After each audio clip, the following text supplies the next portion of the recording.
lads, we're driving through the Scottish countryside now. We're going to head over to the Eilean Donan Castle and then to the western part of Scotland to see the area of Skye, which is supposed to be real beautiful and real nice. So let's have a go, lads.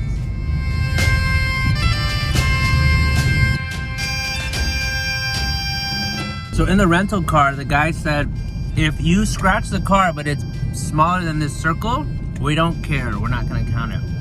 If there's a big dent on the bumper that's smaller than this square, this rectangle, doesn't count, we don't care. Which I've never seen any car rental agency do, so that was kind of cool. They're very chillax, I guess you could say. So here in Scotland, when the light turns green, before it turns green, it turns yellow like that, kind of giving you a heads up that it's about to turn green, and then turns green.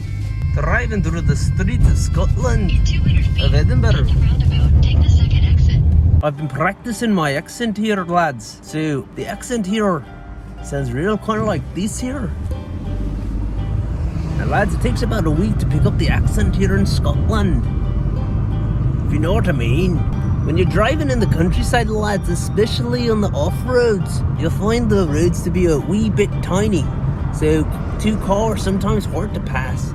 Every once in a while you might see a big semi-truck come on by, but then you gotta really slow down and almost pull to the side so the semi-truck doesn't hit you, because he can barely fit in his own lane and he starts poking a little bit into your lane, lads. I want you to let me know how my accent was. Was it alright there? Was it way off? Was it kind of off? Was it, you don't really know because you don't really know the Scottish accent?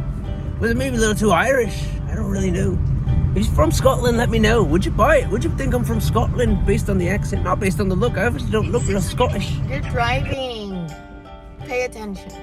My lassie here wants me to pay attention to the road while driving, so I best get off quite soon here. Another thing about Scotland, lads, it's got a lot of grit and character. A lot has happened here, especially in Edinburgh, with plagues and tortures and real bad things. Kings that were real mean to the people here. They got real good character here, real strong character here. They've been through a lot here.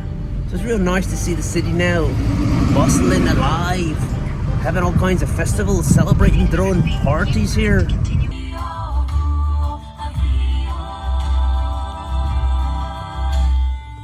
Check out that horse, he has a blankie on him. So cool, looks like on the side of the road, family of Muslims are doing their evening prayers on the side of the road. Very cool. So they were actually praying to this, so the west is there, so they were praying to the south, which was towards Mecca. When we're in Ireland, Mecca. I was thinking north, because in America, you're supposed to pray towards the north. How you fuel up here in Scotland is a little different than the US. You'll actually fill up your car first, then you go inside, and they'll see how much you fueled up, and then they'll charge you. So it's a little bit reversed. Haven't seen that in the US in many, many years. Gas in Scotland is 1.7 pounds per liter, which equals to about $7.50 US per gallon. So filling up this car, 3/4 of a tank, cost about $80, $85. Okay, I was in the car like ready to go, and then the lady runs out and says, "Hey, are you gonna pay?" I'm like, "Oh yeah, sorry, I forgot." I actually went in early to pay. She says, "No, you fill up and then pay." But once I filled up, my habit just went in where it's like, "Nope, I'm done." And I was about to leave, and then she's like, "Hey, you gotta pay." So, oops.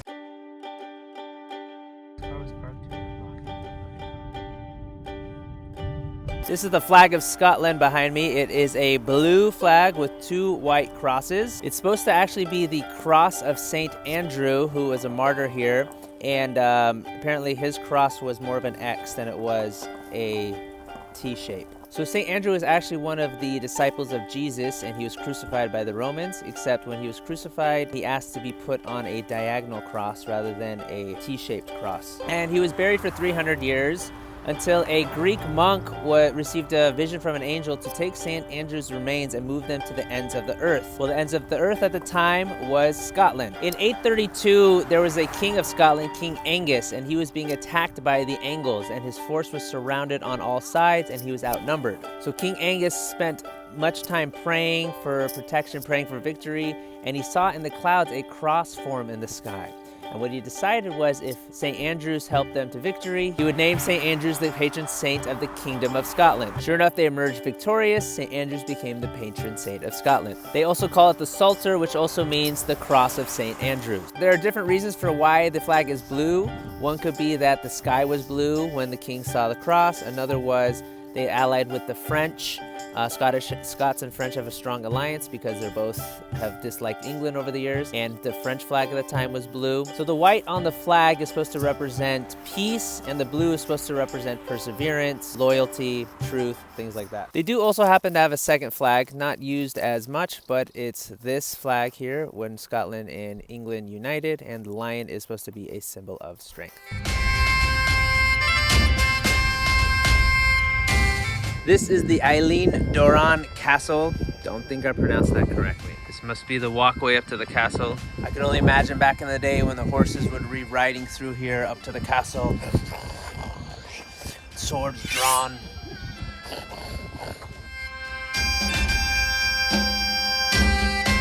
This castle was originally built in the 1200s to protect against Viking invaders into the area. In the 1700s, the castle was attacked again, and this time they used, I believe, gunpowder. They invaded, they won, they put gunpowder and they exploded it from the inside, basically blowing up the castle.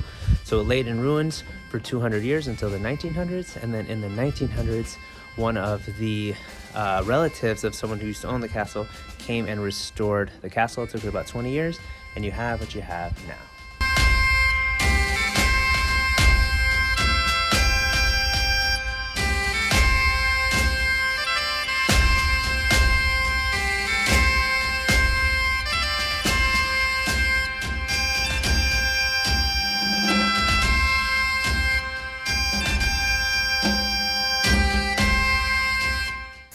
I always think of what life would have been like here in the castle, especially for women, right?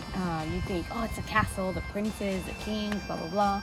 But actually, life wasn't that pleasant inside or outside the castle. And as Thomas Hobbes would have said, life outside of civilization or outside of government is nasty, short, and brutish. I think it would have been the same inside the castle anyway.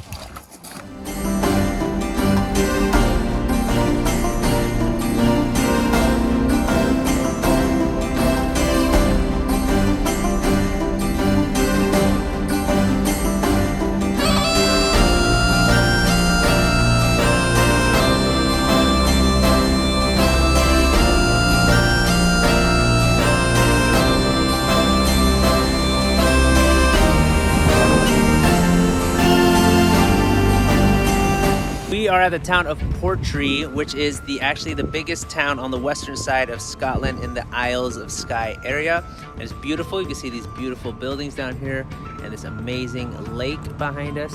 And a cute little town to sort of wander around in, have food in, do whatever you want. They even have bed and breakfast. The restaurants here are apparently closed for lunch, then open for dinner, and there are long lines to get in anywhere. We wanted to go to Seabreeze, which is high reviews, but it was reservation only and they were sold out. So we came to Cuchulainn instead, and it's just walk-in only. So we had a cauliflower soup, a couple drinks, and the Scottish salmon. I got the Thistly Cross, which is a local Scottish cider, very delicious and tasty.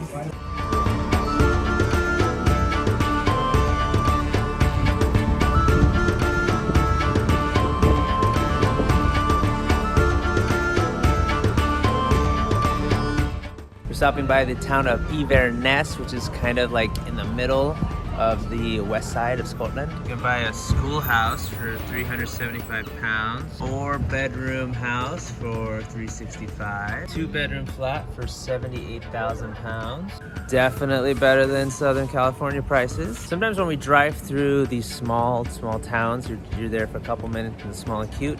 Inverness feels like an actual proper town. You hear police sirens, you see big old buses. Feels like it's almost crowded. Not crowded, but like more of a real town, not like a small, cute town, if that makes sense. Nothing amazing, but nice to stop by if you're driving by. Oh, how cute, happiness.